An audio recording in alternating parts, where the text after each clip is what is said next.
Hello my dear students, ഇന്ന് നമ്മൾ discuss ചെയ്യുന്നത് 10ാം ക്ലാസ്സിലെ പാർട്ട് 1 ഇംഗ്ലീഷ് മീഡിയം ബയോളജിയാണ്. അതിലെ പാർട്ട് 1ൽ നമുക്ക് ആദ്യമായിട്ട് 3 ചാപ്റ്റേഴ്സാണ് പഠിക്കാനുള്ളത്. First one genetics of life, second one parts of evolution, third one behind sensations ആണ്. ഇത് കഴിഞ്ഞിട്ട് ഇതിൻ്റെ മലയാളം മീഡിയം പാർട്ട് 1 നമ്മൾ പഠിപ്പിക്കുന്നതായിരിക്കും. ആദ്യം തന്നെ നമുക്ക് ഫസ്റ്റ് ചാപ്റ്ററിലേക്ക് പോവാം. ജനറ്റിക്സ് ഓഫ് ലൈഫ് എന്നാണ് ഫസ്റ്റ് ചാപ്റ്ററിൻ്റെ പേര്. ഇത് ആദ്യം തന്നെ തുടങ്ങുന്നത് the Nobel prize in chemistry for developing methodology of gene editing എന്നുള്ള ഒരു സ്റ്റോറി വെച്ചിട്ടാണ്. 2020 കെമിസ്ട്രിയിൽ നോബൽ പ്രൈസ് ഷെയർ ചെയ്തിട്ടുള്ളത് Emmanuelle Charpentier and Jennifer A Doudna എന്ന് പറഞ്ഞുള്ള 2 പേരാണ്. അവരുടെ കോൺട്രിബ്യൂഷൻ എന്ന് പറയുന്നത് ജീൻ എഡിറ്റിംഗ് ആയിരുന്നു. അവാർഡ് എന്ന് പറയുന്നത് ക്രിസ്പർ കാസ്9 എന്നുള്ളൊരു ടെക്നോളജി, ജീൻ എഡിറ്റിംഗ് പ്രോസസ്സിന് വേണ്ടിയിട്ടാണ് ഇവർക്ക് നോബൽ പ്രൈസ് ലഭിച്ചിട്ടുള്ളത്. Discovery is expected to make revolutionary advances in genetic disease therapy. അതായത് ഇവരുടെ ഡിസ്കവറി എന്ന് പറയുന്നത് ക്രിസ്പർ കാസ്9 എന്ന് പറഞ്ഞുള്ള ഡിസ്കവറി ജനറ്റിക് ഡിസീസ് തെറാപ്പിക്കും ട്രീറ്റ്മെൻറ്റ് ഓഫ് ക്യാൻസറിനും യൂസ് ചെയ്യാൻ പറ്റും. അതുകൊണ്ടാണ് ഈ കണ്ടുപിടുത്തത്തിനാണ് ഇത്തവണ 2020 കെമിസ്ട്രിയിൽ നോബൽ പ്രൈസ് ലഭിച്ചിട്ടുള്ളത്. ആർക്കാണെന്ന് പറഞ്ഞിട്ടുണ്ട്. ഇത് ക്രോപ്സിൽ പെസ്റ്റ് റെസിസ്റ്റൻസിനും ഡിസീസിൻ്റെ ഒക്കെ കാര്യങ്ങൾക്ക് വേണ്ടിയിട്ടും ഇത് യൂസ് ചെയ്യാമെന്നും പറയുന്നുണ്ട്. നമ്മൾ നേരത്തെ പറഞ്ഞ ടെക്നോളജീനെ പറ്റി പഠിച്ചു. അപ്പോൾ ഒരു കുട്ടി ഇങ്ങനെ ആലോചിക്കുകയാണ്, നമ്മൾ ജീനിനെ ഇതുവരെ കണ്ടിട്ടില്ലല്ലോ, അത് പിന്നെ എങ്ങനെയാണ് എഡിറ്റ് ചെയ്യാൻ പറ്റുന്നുണ്ടാവുക? നമ്മൾ ഓരോരുത്തർക്കുള്ള ഡൗട്ടാണ് അല്ലേ. നമ്മളിപ്പോൾ 10ാം ക്ലാസ്സിലൊക്കെ എത്തി നിൽക്കുന്ന സമയത്ത് ഇതിനെക്കുറിച്ചൊന്നും നമുക്ക് വലിയ ധാരണകൾ ഉണ്ടാവില്ല. അപ്പോൾ ജീനെന്നും DNA എന്നൊക്കെ പറഞ്ഞ് കേൾക്കുമ്പോൾ നമുക്ക് കണ്ണിൽ കാണുന്ന കാര്യങ്ങളല്ല. അപ്പോൾ അതുകൊണ്ട് തന്നെ ഇതെന്താണെന്ന് അറിയാനുള്ളൊരു ക്യൂരിയോസിറ്റി ഉണ്ടാവും. അപ്പോൾ നമ്മൾ അതിനെക്കുറിച്ചാണ് ഡീറ്റെയിൽ ആയിട്ട് പഠിക്കാൻ പോകുന്നത്. നമുക്കും ഉണ്ടായിട്ടുണ്ട്. അപ്പോൾ DNA എന്താണെന്ന് നോക്കാം. ഡിയോക്സി റൈബോ ന്യൂക്ലിക് ആസിഡ് എന്നാണ് DNAൻ്റെ ഫുൾ ഫോം വരുന്നത്. Deoxy ribo nucleic acid. And നമ്മളിന്ന് പഠിക്കുന്നത് genes paved the way for gene editing. എന്താണ് DNA, എന്താണ് ജീൻ എഡിറ്റിംഗ്, അത്തരത്തിലുള്ള ജനറ്റിക്സ് റിലേറ്റഡ് ആയിട്ടുള്ള കാര്യങ്ങളാണ് ഇന്ന് നമ്മളിവിടെ ഡിസ്കസ് ചെയ്യാൻ പോകുന്നത്.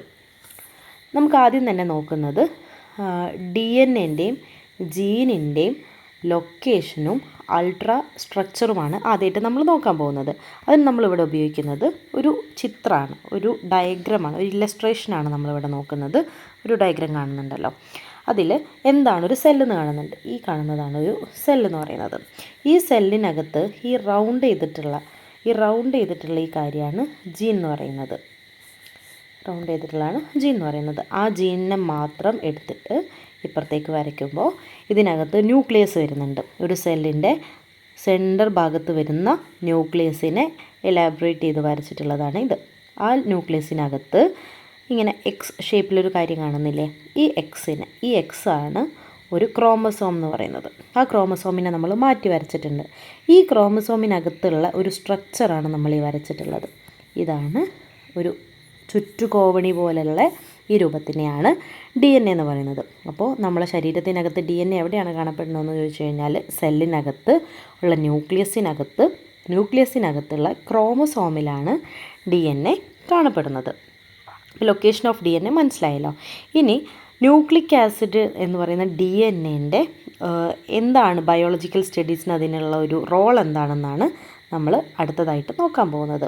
അതിനാദ്യം നമ്മൾ പഠിക്കുന്നത് DNAൻ്റെ സ്ട്രക്ചർ എന്താണെന്നുള്ളതാണ്, രൂപം എന്താണെന്നുള്ളതാണ് നമ്മൾ ആദ്യമായിട്ട് നോക്കാൻ പോകുന്നത്. അത് ജെയിംസ് വാട്സണും ഫ്രാൻസിസ് ക്രിക്കും, ഇത് പേര് നമ്മൾ പഠിച്ചിരിക്കേണ്ടതാണ്.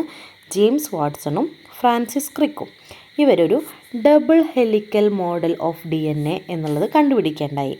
അവർ പറയുന്നത് എന്താണെന്ന് വെച്ച് കഴിഞ്ഞാൽ DNAൻ്റെ സ്ട്രക്ചർ എന്ന് പറയുന്നത്, അതായത് ഒരു എക്സ്റേ ഡിഫ്രാക്ഷൻ സ്റ്റഡീസിലൂടെയാണ് അവർ ഇത് കണ്ടുപിടിച്ചിട്ടുള്ളത്. അതായത് എക്സ്റേ ഡിഫ്രാക്ഷൻ സ്റ്റഡീസ് എന്ന് പറയുന്നത് റോസ്ലിൻഡ് ഫ്രാങ്ക്ലിനും മോറിസ് വിൽക്കിൻസും കൂടിയാണ് ചെയ്തിട്ടുള്ളത്. ആ മെത്തേഡ് വഴിയാണ് ജെയിംസ് വാട്സണും ഫ്രാൻസിസ് ക്രിക്കും double helical model of DNA ഉണ്ടാക്കിയെടുത്തിട്ടുള്ളത്. ഇതുവഴി നമുക്ക് മനസ്സിലാവുന്നൊരു കാര്യം എന്താണെന്ന് വെച്ച് കഴിഞ്ഞാൽ ഒരു ഫോട്ടോ 51 ഇവിടെ കൊടുത്തിട്ടുണ്ട്. ഫോട്ടോ 51 എന്ന് പറയുന്നത് ഇവിടെ കൊടുത്തിട്ടുണ്ട്. എക്സ്റേ ഡിഫ്രാക്ഷൻ ഇമേജാണ്. റോസ്ലിൻ ഫ്രാങ്ക്ലിൻ എടുത്തിട്ടുള്ള അതുവഴിയാണ് നമുക്കിത് കാണാൻ പറ്റിയിട്ടുള്ളത്.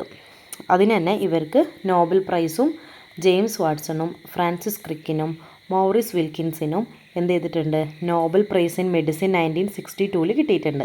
ആ 1962 കിട്ടിയതിൻ്റെ ഒരു കണ്ടിന്യൂഷനായിട്ടാണ് 2020 ക്രിസ്പർ കാസ്9 ടെക്നോളജിക്ക് വേണ്ടിയിട്ട് ജീൻ എഡിറ്റിങ്ങിൻ്റെ കാര്യം ആദ്യമായിട്ട് നമ്മൾ DNA കണ്ടുപിടിച്ചപ്പോൾ DNA സ്ട്രക്ചർ കിട്ടിയ സമയത്ത് ഈ 3 പേർക്കും അവാർഡ് കൊടുത്തെങ്കിൽ, നോബൽ പ്രൈസ് കൊടുത്തെങ്കിൽ 2020 അതിൻ്റെ എന്താ പറയുക ഫർദർ ആയിട്ടുള്ള സ്റ്റഡീസിനാണ് നമ്മൾ നോബൽ പ്രൈസ് കൊടുത്തിട്ടുള്ളത്.